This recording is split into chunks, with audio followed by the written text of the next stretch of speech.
Tomatoes would have to be the most popular of the homegrown veggies, and why not? Fresh and sun-ripened from the garden, they are absolutely delicious, and they're pretty easy to grow. I like to grow my own plants from seed. Now, apart from the fact that it's a great way to save money, it means that I can get mine nice and advanced and get them in the ground early, which means that I can get my first crop of juicy tomatoes even sooner.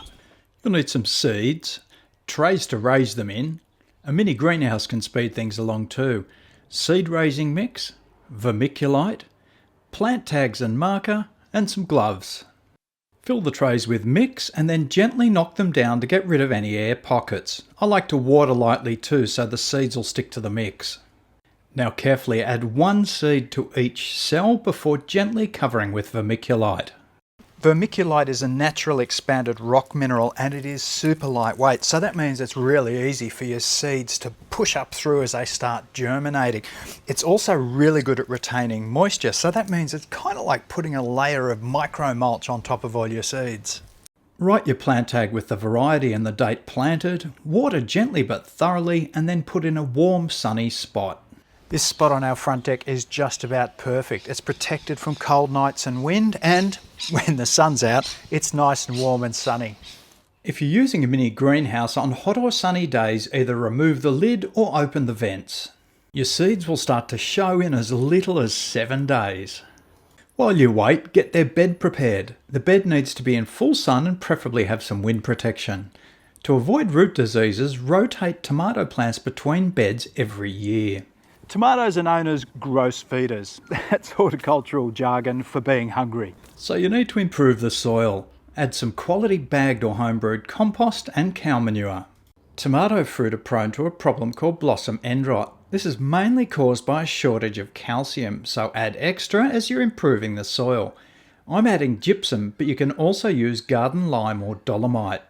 Blend that lot through with a fork, use your rake to level, then water well. To keep your seedlings powering along, regularly liquid feed them with a suitable product and only do so at the recommended rates. On sunny days, get your seedlings out into full sun to start hardening them off and to keep them growing nice and upright. Do make sure that they're well watered when you put them out and that they won't dry out during the day. Most varieties of tomato plants are going to need some sort of support to help them grow well.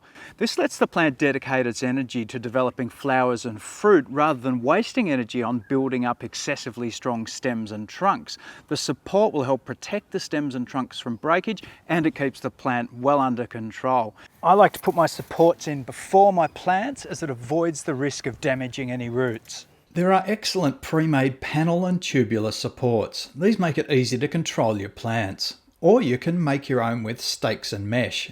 Make sure you use veggie mesh that has large holes. You can use most of these supports in large pots too. Once the support is in, mulch the bed. I like to use lucerne as it's fast to break down, improving the soil and adding nitrogen too. Nitrogen really helps with plant growth. Water well before and after spreading. I put my seeds down about 8 weeks ago now, and look at these beautiful little plants. They are ready to go in the ground or a pot. Tomatoes are not hard to plant, but I do have a few tips for you. When you raise plants from seed and you do so in a traditional seedling flat, it comes time to plant and you've got to break them all apart and you'll damage a lot of those fine roots. This will slow down their development when you put them in the ground. But when grown in cell trays, each plant is easily removed from the tray for planting, with no root damage. Pull the mulch back and dig your planting holes. You'll notice the first seed leaves on the trunk. You can put the plants in the ground with the soil up to there. Gently backfill the hole with soil, spread a suitable fertiliser, and then reposition the mulch. You might have noticed I didn't put fertiliser in the planting hole. That's because it can be too strong for young roots. I spread it on the surface around the plant instead and cover with mulch.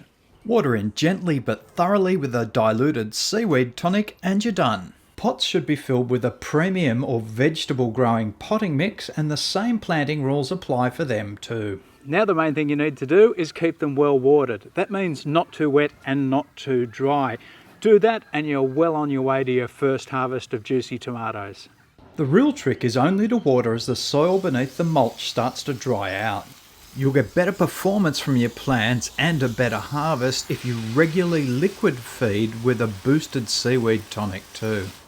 A big question is, should you pinch out the laterals, those side shoots, and remove the first flowers? Look, I've tried both and honestly, I haven't found that much difference. And to be honest, I find I get fruit sooner when I don't prune out the laterals because they're the place where you often get your first flowers and obviously the fruit then develop. So really, I just prune my tomato plants to keep them under control. You'll need to support branches, especially as they start to fruit. I like this reusable hook and loop tie. Make sure the soft side is to the stem. You can also just weave wayward branches back through the climbing frame. Keep an eye out for any pests, remove damaged fruit, and seek out low-tox organic solutions. Improve air circulation by trimming away lower dead leaves, and you may just find your first fruit hiding in there. Now, funnily enough, these little beauties would likely have been those first flowers that some people would tell you to prune off. Leave fruit on the vine to sun ripen and only pick it when it's ready for eating and cooking. And most of all, enjoy your harvest.